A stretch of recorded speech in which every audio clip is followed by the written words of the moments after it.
The movie begins in a city where a master chef, Stephen Chow, is a celebrity chef who runs a successful business empire. He goes to Temple Street and a soothsayer, trying to get hold of him to take her services. Ignoring that, he stops at one of the vendors, orders noodles, and is instantly served, with chopsticks that are more like straws. Eating the noodles, he keeps complaining about the ingredients and the texture of the food. This gives out that he is a judge, but no matter how much he complains, his voice goes unheard as, what can you really expect from a street food vendor? He demands to be respected as he is a very big celebrity. Titled the God of Cookery, he can't help but humiliate any other chef. The scene shifts to a venue, just like a popular master chef shows. This one has many chefs, making a large variety of food to be judged by none other than the God of Cookery, Stephen Chow. He wears his medals like a locket. Jumping to the first dish, it is king-fried rice. When he tastes the food, he knows the depth of it all, how it was made and every detail about it. However, they can also tell where the dish went wrong, and his scoring is strict, giving a 0 score. On to the next one, a multi-fish, made with many fishes and sorted with precision. However, looking at it makes Chow want to throw up, so it's an instant 0. The next dish is a vegetarian dish. However, due to the time it took to carve, it has become pungent. But he still likes it, so he gives a compliment and a score of 0 with a middle finger. And for the last one, it's a cold duck, and he gives a 0. But the chef stops him, showing him that inside are fresh patty birds. Though it does look like a great idea, he still gets a 0 because Chow finds it ugly. Not the dish, but his face, giving it a 0. The host is confused. How can one make such a perfect dish that would appeal to the God of Cookery? Chow says that the answer is only one word. Using some honey and a few more things, he makes something so immaculate in just a few seconds that it shocks everyone. The word it forms is none other than heart. He says that one should rely on their heart to make the perfect dish. When others taste it, they are shocked. Scene shifts to the host saying praises about him, but Chow doesn't like the script, and it's just them trying to make an advertisement. He is made and sends away the writer. Turns out that the entire show in the venue was nothing other than the acting of chefs. Though they are rewarded and given money, they still get on Chow's nerves. On to the meeting for his upcoming product ideas. He is suggested by his friend's relative, who is a double graduate, and the thing they came up with is instant noodles.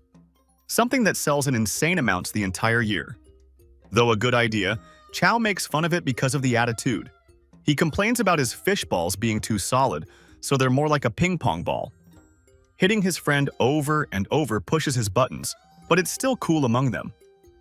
When the whole team is going downstairs, they are stopped by Bultong, a graduate of the Chinese Cookery Academy. He really admires the God of Cookery and wishes to work under him. Though they call security, Chow stops them and asks if Bull really wants to work for him. Seeing his passion, he tells the bull to take a dump in front of the elevator, and he complies without hesitation. This gets him a spot at work. Later, one of the waiters was stabbed because they brought a bottle of 83, while Chow demanded a bottle of 82. They are all scared and give the bottle to Bull and send him off. While taking the bottle, he falls to the ground, breaking the bottle and bleeding.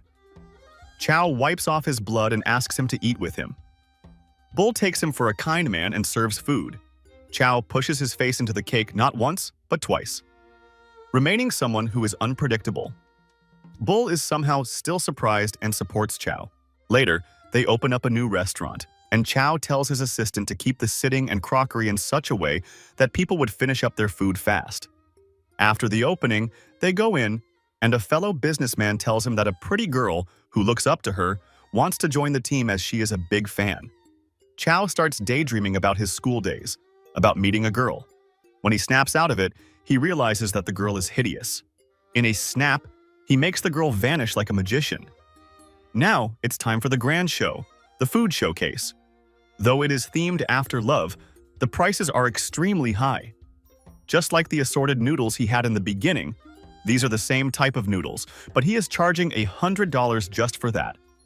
Bull is next to him and he keeps on meddling with his business. Putting down his fancy words with basic things ruins the image of the dish. Bull, in front of everyone, tastes the assorted noodles and complains about them in the same exact way Chow did at the beginning of the movie. Chow is furious and demands that he be thrown out, but soon realizes who is pulling the strings. Angry, he confronts the bull and tries to take a knife, but he is stopped with just a spoon. Bull tears his clothes and reveals himself to be one of the top chefs. He brings life to the dish with his skill, the same one Chow talked about in his fancy ways, and people are shocked by the result. The police arrive with a notice that over 50 people got sick from eating here. He remembers how his friend gave him a number of bargains on beef. He realized that everyone was against him. He is arrested and taken away. With this, Bull becomes the new god of cookery, and the news spreads like wildfire. Though Chow is proven as a fraud, Bull is still somehow worse than him, and things take a bad turn. Chow arrives at the Temple Street, and it turns out this is actually the scene from the beginning. He orders assorted noodles, he keeps complaining, he says he is the god of cookery, and demands that he be given money. The lady, named Turkey, is curious to know more. Suddenly, people come up to him and beat him up relentlessly. Turkey tries to intervene, but he has already been beaten horribly. Time passes, and Turkey returns to Chow, giving him a bowl of pork and egg on rice. It is so beautifully made that the assorted noodles she makes are. He eats the rice and, for the first time, admits that the food tastes good. As he finishes it, someone takes him to where she is meeting up with the rival chef gang of Goosehead. It's more like a mob of each chef. She is known as Twin Dagger Turkey. They fight over the taste of beef balls and pissing shrimp. Chow comments that their ways would ruin the flavor twice. They are angry but don't know who said it. Everyone takes a stand to find out who was the one who did it by recognizing the voice. They attack him, but Turkey intervenes and saves him by threatening the Goosehead. He leaves, and Turkey reassures Chow that they are loyal partners now. Later, the gang returns to take them down, but they are shocked to see that their leader, who was to attack them, is with them. Turkey and Chow have made a new dish called pissing beef balls. They are extremely elastic and taste like a great delicacy. However, with you biting into the entire ball, it is so juicy that the water just won't stop, and he is sent into a state of ecstasy. Chow has come up with a name for them: explosive pissing beef balls. He takes the lead on the market and tells them that they will start with one branch until they open more, then buy real estate and hold it with the entire capital. Goosehead and Turkey are now in on this plan, and they begin their journey. Turkey is now onto beating the meat over 20,000 times, while the others read the pissing shrimps. Though they create everything but there is no customer at the start, they lower the prices till it's free. A nurse comes and gets now Bull to go. When she puts it in the kitchen, as she has to rush to work, the food is taken to a patient who couldn't eat. The fact that he could eat again shocked them. Suddenly, the entire army of patients showed up, and Chow raised the prices. Not only good in taste, those beef balls had a very positive impact on people. The news outlet wondered if Chow would ever return to his former title of God of Cookery. He laughs it off. Chow showcases that beef ball isn't just a simple treat. It is so elastic that you can play ping pong with it. This news reaches Bull, and they love the product but want to drown them. Chow reaches out to the bank for a loan. They know the sales, but find it risky to give them enough money to open 20 branches. Chow says that he doesn't have confidence in their product and demands that he try it.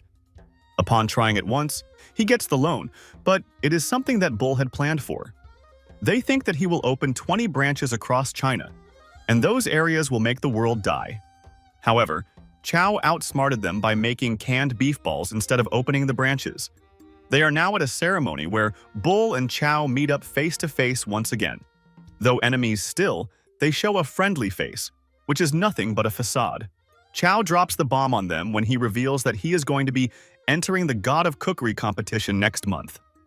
Bull tries to play him off again by saying that he is not eligible since he didn't graduate from the Chinese Cookery Academy, and Chow says that he will join it the very next day.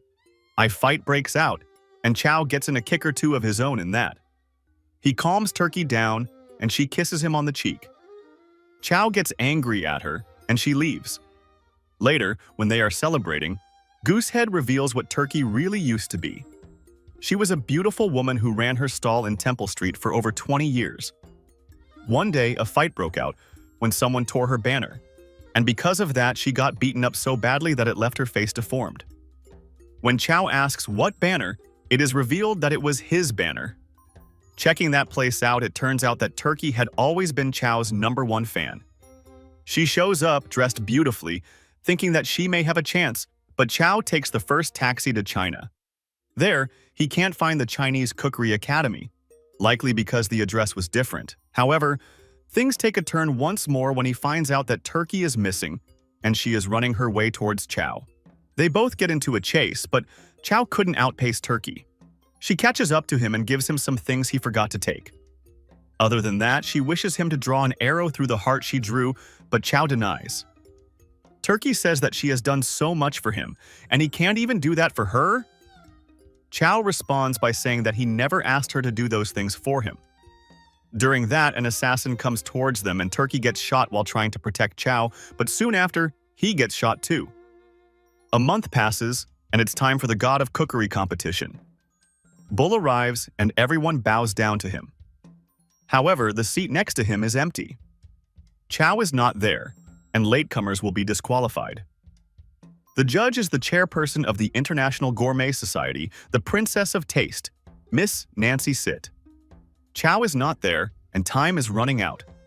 Bull is sweating bullets. Arriving on a boat, jumping through the window, Chow is finally here, just before the time ran out.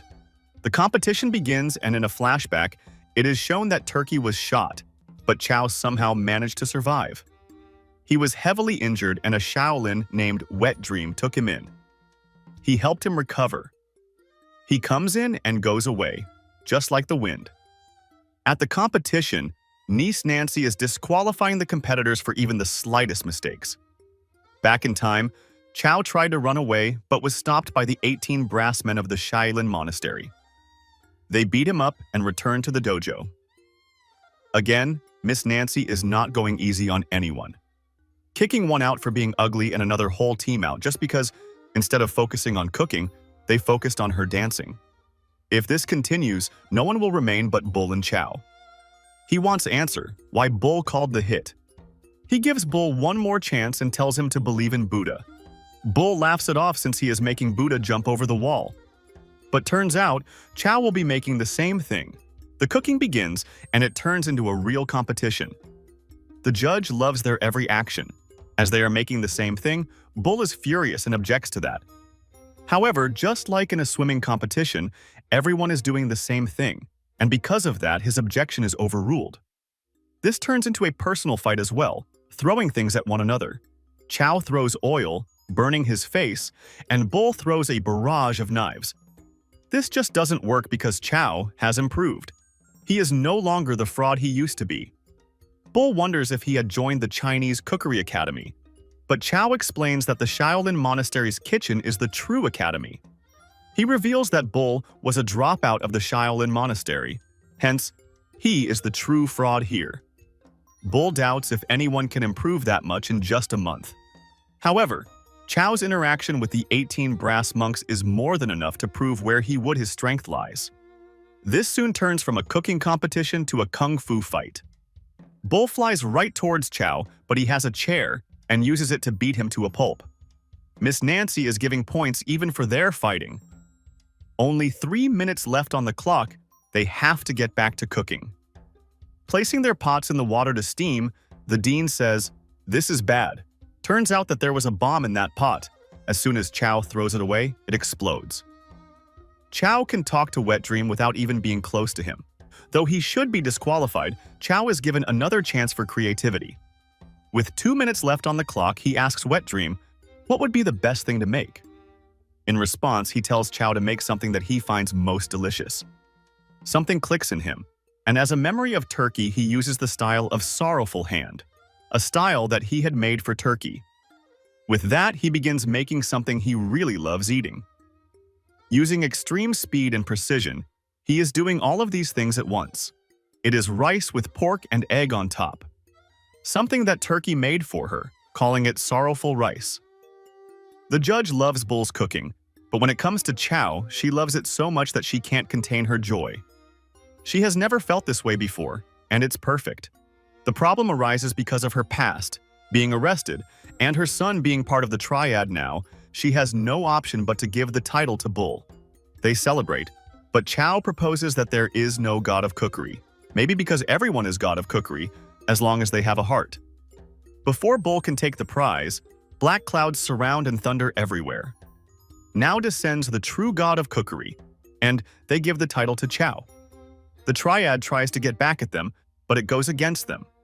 Turns out they were the real God of Cookery, who bestowed the title on Chow. It's Christmas in Temple Street, and everyone is enjoying it. Suddenly, Turkey appears and Chow can't believe his eyes, whether this is just a delusion or not. With that, the movie ends.